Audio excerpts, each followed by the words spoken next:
Hello everyone. तो चलिए शुरू करते हैं आज क्लास 7th की हिंदी हिंदी वसंत। आज हम पढ़ेंगे पाठ नंबर 1। पाठ का शीर्षक है हम पंछी उन्मुक्त गगन के। एक कविता है और इस कविता को जिन्होंने लिखा है उनका नाम है शिव मंगल सिंह सुमन। शिव मंगल सिंह सुमन जी ने इस कविता को लिखा है। तो सबसे पहले इस कविता को एक बार मैं पढ़ लेता हूं। कविता है हम पंछी उन्मुक्त गगन के। हम पंछी उन्मुक्त गगन के पिंजरबद्ध न गा पाएंगे, कनक तिलियों से टकराकर पुलकित पंख टूट जाएंगे। हम बहता जल पीने वाले मर जाएंगे भूखे प्यासे, कहीं भली है कटुक निबौरी, कहीं भली है कटुक निबौरी, कनक कटोरी की मैदा से। स्वर्ण श्रृंखला के बंधन में अपनी गति उड़ान सब भूले, स्वर्ण श्रृंखला के बंधन में अपनी गति उड़ान सब भूले, बस सपनों में देख रहे हैं तरु की फुनगी पर के झूले। ऐसे थे अरमान की उड़ते, ऐसे थे अरमान की उड़ते नीले नभ की सीमा पाने, ऐसे थे अरमान की उड़ते नीले नभ की सीमा पाने, लाल किरण सी चोंच खोले चुगते तारक अनार के दाने। अभी 2 स्टेंजा और है, तब तक पहले इसको हम इसका एक बार शब्दार्थ देख लेते हैं। इसमें जो जो कठिन शब्द है उसका अर्थ देख लेते हैं, फिर आगे वाले 2 जो स्टेंजा उसको करेंगे। तो सबसे पहले पंछी। पंछी का अर्थ होता है पक्षी। अब आपको कंफ्यूजन होगा कि पंछी गलत है, पक्षी होता है, लेकिन नहीं। पक्षी का शब्दार्थ होता है पंछी। हम पंछी बोले या पक्षी बोले, दोनों का बात बराबर होगा। आप एक गाना भी सुने होंगे कि चल उड़ जा रे पंछी कि अब ये देश हुआ बेगाना। वहां पे पंछी बोला गया है, पक्षी नहीं बोला गया है। अब आपको क्लियर हो गया होगा कि पंछी का मतलब पक्षी ही होता है। ओके। उन्मुक्त का मतलब होता है आजाद, खुले हुए। गगन का मतलब होता है आकाश। पिंजरबद्ध, पिंजरबद्ध का मतलब हुआ कि पिंजरे में कैद होकर। कनक तिलिया, कनक का मतलब होता है सोना और तिलिया का मतलब होता है छड़े। तो कनक तिलियों का अर्थ हुआ सोने की छड़े। जो पिंजरा बना हुआ है अगर वो सोने की बनी हुई है तो इसका अर्थार्थ यह है कि जो उसमें रॉड है वो उस रॉड को बोला गया है तिलिया। तो कनक तिलिया मतलब सोने का पिंजरा या सोने से बनी हुई पिंजरा जिसमें जो पतली पतली रॉड होती हैं उस पतली पतली रॉड को बोला गया है तिलिया। ठीक है। पुलकित का अर्थ है कोमल या रोमांचित। पुलकित मतलब कोमल, सॉफ्ट। हर्ष, हर्ष। पुलकित मतलब कोमल, सॉफ्ट या रोमांचित। कटुक, कटुक का मतलब होता है कड़वी। निबौरी का अर्थ है नीम का फल। नीम का जो छोटा छोटा फल होता है उसको बोलते हैं निबौरी। स्वर्ण श्रृंखला, स्वर्ण श्रृंखला का मतलब है सोने की जंजीर, सोने की जंजीर, स्वर्ण श्रृंखला। गति, गति मतलब चाल। तरु मतलब पेड़, तरु, पेड़ को ही तरु कहा जाता है। फुनगी, पेड़ का सबसे ऊपरी भाग। पेड़ है और सबसे ऊपर में जो पत्ते होते हैं, जो नए पत्ते उग रहे होते हैं, उसको बोला जाता है फुनगी। ठीक है। फुनगी, पेड़ का सबसे ऊपरी भाग। अरमान का मतलब इच्छा, चाहत। नभ मतलब आकाश। सीमा का मतलब सरहद, किनारा। ओके। चुगते का मतलब खाना। उनका जो दाना होता है, चिड़ियों का जो दाना खाते हैं उसको बोला जाता है चुगना। तारक मतलब होता है तारे। ओके। अब बढ़ते हैं कविता की तरफ। एक एक लाइन को मैं एक्सप्लेन करता हूं कैसे है कविता। हम पंछी उन्मुक्त गगन के। आप ये समझना कि मैं एक पंछी हूं। अभी मैं पढ़ा रहा हूं आपको, लेकिन अभी मेरे को आप समझना कि मैं एक पंछी हूं। एक पंछी जो है अपने विचार को कह रहा है। पंछी अपने विचार को कैसे कह रहे हैं? एक पंछी, आप समझो कि वो पिंजरे में बंद है और बंद पिंजरे में अपने दुख को बयां कर रहा है। वो कैसे कहता है? मतलब शिव मंगल सिंह सुमन जी ने एक पिंजरे में कैद पंछी के दुख को बताने की कोशिश किया है। ठीक है। पहला लाइन है हम पंछी उन्मुक्त गगन के। पंछी कहते कि हम पंछी उन्मुक्त गगन के। हम जो पंछी हैं खुले आसमान में आजाद घूमने वाले हैं। हम पंछी उन्मुक्त गगन के पिंजरबद्ध ना गा पाएंगे। हम जो पंछी हैं वो खुले आसमान में घूमने वाले हैं और आप हमें पिंजरे में बंद कर रखे हो, हम गीत को कैसे गा पाएंगे? ठीक है, हम पंछी उन्मुक्त गगन के पिंजरबद्ध ना गा पाएंगे कनक तीलियों से टकराकर। मैंने आपको बताया कनक तीलियों का मतलब है सोने की छड़े। कनक तीलियों से टकराकर पुलकित पंख टूट जाएंगे। हम जब खुशी से अपने पंख को लहराने की कोशिश करते हैं, हम तो बंद है पिंजरे में, लेकिन जब हम खुशी से लहराने की कोशिश करते हैं, अपने पंखों को फैलाने की कोशिश करते हैं, तो वो जो पिंजरे की छड़े हैं, जो रॉड है, उसमें हमारे कोमल पंख टकराकर टूट जाते हैं। हम पंछी उन्मुक्त गगन के पिंजरबद्ध ना गा पाएंगे कनक तिलियों से टकराकर पुलकित पंख टूट जाएंगे। भले ही वो पिंजरा, भले ही वो जो तिलियां लगी हुई है सोने की ही क्यों ना बनी हो, लेकिन हम खुले हुए आसमान में घूमना चाहते हैं। हम जब उड़ने की कोशिश करते हैं तो हमारे कोमल पंख उस छड़े में टकराकर टूट जाते हैं। अगली लाइन की तरफ बढ़ते हैं। हम बहता जल पीने वाले हैं। पंछी कहते हैं कि हम तो बहता हुआ जल पीने वाले हैं, नदियों का पानी पीने वाले हैं, झरनों का पानी पीने वाले हैं, तालाब का पानी पीने वाले हैं। हम बहता जल पीने वाले मर जाएंगे भूखे प्यासे। हम तो खुले आसमान में घूमने वाले हैं, बहता हुआ जल पीने वाले हैं, और आप हमें पिंजरे में बंद कर रखे हो, हम तो मर जाएंगे। कहीं भली है कटुक निबोरी, हमारे लिए कहीं अच्छी है कड़वी। कड़वी नीम का जो फल है वो हमारे लिए अच्छी है। कनक कटोरी की मैदा से, हमें सोने के कटोरी में मैदा खाने से तो अच्छा है कि हम नीम का कड़वा फल ही खाएं, हमारे लिए वही अच्छा है।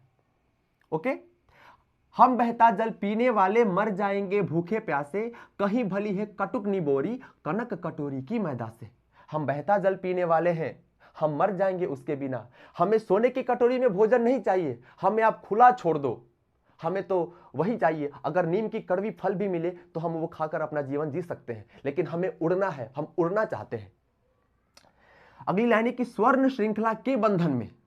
स्वर्ण श्रृंखला, मैंने लिखा था स्वर्ण श्रृंखला का मतलब होता है सोने की जंजीर।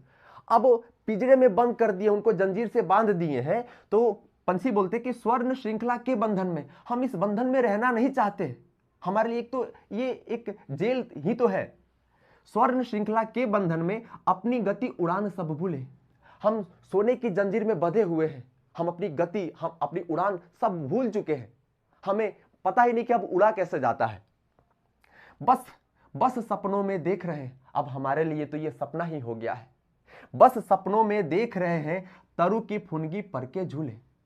तरु पेड़ के ऊपरी वाले भाग के ऊपर, तरु की फुनगी मतलब पेड़ के ऊपरी वाले भाग को फुनगी बोला जाता है। तो तरु की फुनगी पर के झूले, हमारे लिए तो सपना हो गया कि हम पेड़ के ऊपरी भाग पर बैठे और झूला झूलते। हम बस ये सपनों में ही देख रहे हैं। अब वास्तविक रूप में जी पाना हमारे लिए बहुत मुश्किल है। ऐसे थे अरमान की उड़ते, हमारे ऐसे अरमान थे कि उड़ते, बहुत आकाश में उड़ते। ऐसे थे अरमान की उड़ते नीले नभ की सीमा पाने। हम आकाश में उड़ते, और आकाश कैसा होता है? नीला होता है। तो पंछी बता रहे कि ऐसे थे अरमान की उड़ते नीले नभ की सीमा पाने। मैं आपको लिख चुका हूं यहां पे, नभ मतलब आकाश। नीले आकाश की सीमा पाने के लिए हम उड़ते, हम रेस लगाते कि खोजते कि आकाश की सीमा कितनी दूर तक है।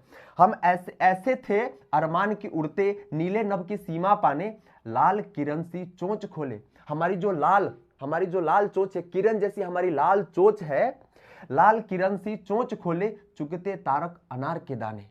जो आसमान में छोटे छोटे तारे दिखाई देते हैं, उनको ये पंछी सोच रहे कि वो अनार के दाने हैं। तो बता रहे कि लाल किरण सी चोंच खोले, हम अपनी लाल किरण जैसी हमारी जो चोंच है, उससे आसमान में जो छोटे छोटे तारे दिखाई दे रहे हैं अनार के दाने जैसे, हम उनको खाना चाहते हैं। एक बार फिर से पढ़ देता हूं।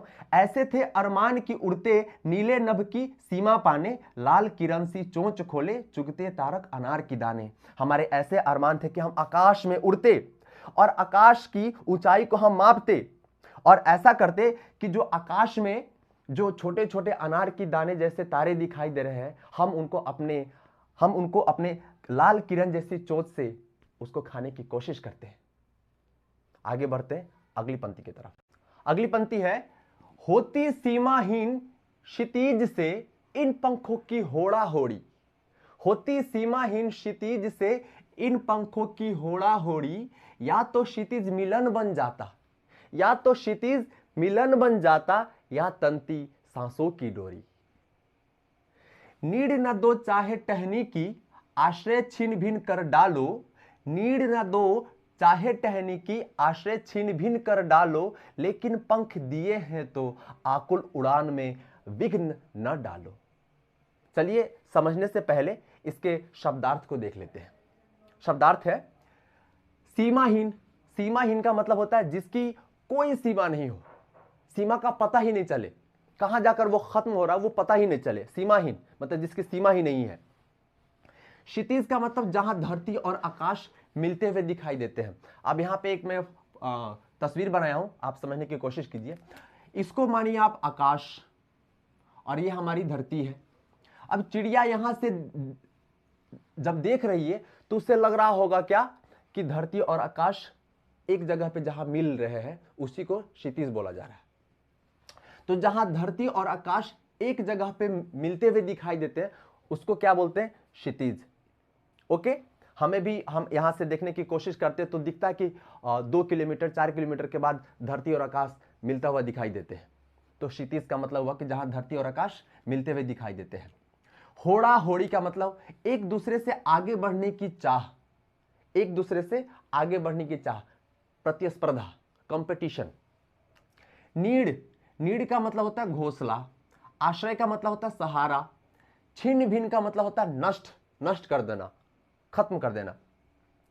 आकुल उड़ान, आकुल उड़ान का मतलब होता है उड़ने की अधीरता, उड़ने की बेचैनी। अधीरता का मतलब बेचैनी, तो आकुल उड़ान का मतलब होता है उड़ने की बेचैनी या उड़ने की अधीरता। विघ्न का मतलब होता है बाधा, कोई डिस्टरबेंस। ओके, अब चलते हैं कविता की तरफ। होती सीमाहीन क्षितिज से, पंछी कह रहे हैं कि होती सीमाहीन क्षितिज से इन पंखों की होड़ा होड़ी।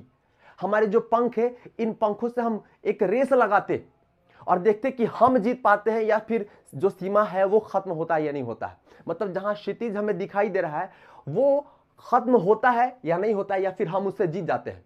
या तो हम पंखों से उड़ उड़कर उस क्षितिज के पास पहुंच जाए, या फिर क्षितिज आगे की तरफ बढ़ता चला जाए। हम एक रेस लगाते। होती सीमाहीन क्षितिज से इन पंखों की होड़ा होड़ी। होड़ा होड़ी का मतलब हो गया क्या? युद्ध। युद्ध मतलब प्रतिस्पर्धा, कंपटीशन।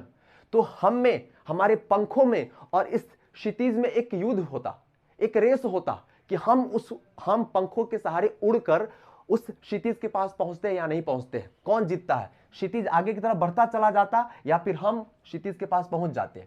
होती सीमाहीन क्षितिज से इन पंखों की होड़ा होड़ी, या तो क्षितिज मिलन बन जाता, या तो क्षितिज मिलन बन जाता, या तंती सांसों की डोरी। या तो क्षितिज हमें मिल जाता या फिर हमारे सांस फूल जाते और हम भले भले ही मर जाते। या तो क्षितिज हमें मिल जाता या फिर हम भले ही मर जाते। नीड ना दो चाहे टहनी की। नीड का मतलब मैंने बताया क्या? घोंसला। चिड़िया अपना घोंसला घोंसला कहां बनाती है? किसी पेड़ के टहनी पर। तो नीड ना दो चाहे टहनी की, हमें घोंसला बनाने के लिए भले ही टहनी मतलब जगह मत दो, पेड़ पे जगह मत दो, कोई दिक्कत नहीं है। आश्रय छिन्न भिन्न कर डालो, हमारे रहने के लिए जगह भी मत दो, नष्ट कर डालो। आश्रय का मतलब सहारा, जगह, सहारा हमें मत दो, रहने के लिए भी जगह मत दो। लेकिन पंख दिए हैं तो, लेकिन ईश्वर ने अगर हमें पंख दिए हैं, लेकिन पंख दिए हैं तो आकुल उड़ान में विघ्न न डालो। अगर भगवान ने, ईश्वर ने हमें पंख दिए हैं तो हमें जो उड़ने की चाह है उसमें प्लीज विघ्न मत डालो। तो ये था शिव मंगल सिंह सुमन जी के द्वारा लिखा हुआ बहुत ही प्यारा कविता, हम पंछी उन्मुक्त गगन के। इस कविता में एक पिंजरे में बंद पंछी के दुख को, उनके दर्द को बताने की कोशिश की गई है।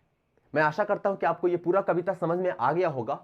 अगर समझ में आ गया हो तो लाइक, कमेंट, शेयर जरूर करें। इस वीडियो को उन बच्चों के पास तक जरूर फैलाएं, उन बच्चों के पास तक जरूर भेजें जो पढ़ने में असक्षम है। मेरा मकसद है कि हम उन छोटे छोटे गांव तक पहुंचे जहां बच्चे अभी भी नहीं पढ़ पा रहे हैं। तो आशा करता हूं कि आप हमारा मदद जरूर करेंगे। तो मिलते हैं अगले वीडियो में अगले टॉपिक के साथ। तब तक के लिए थैंक यू सो मच।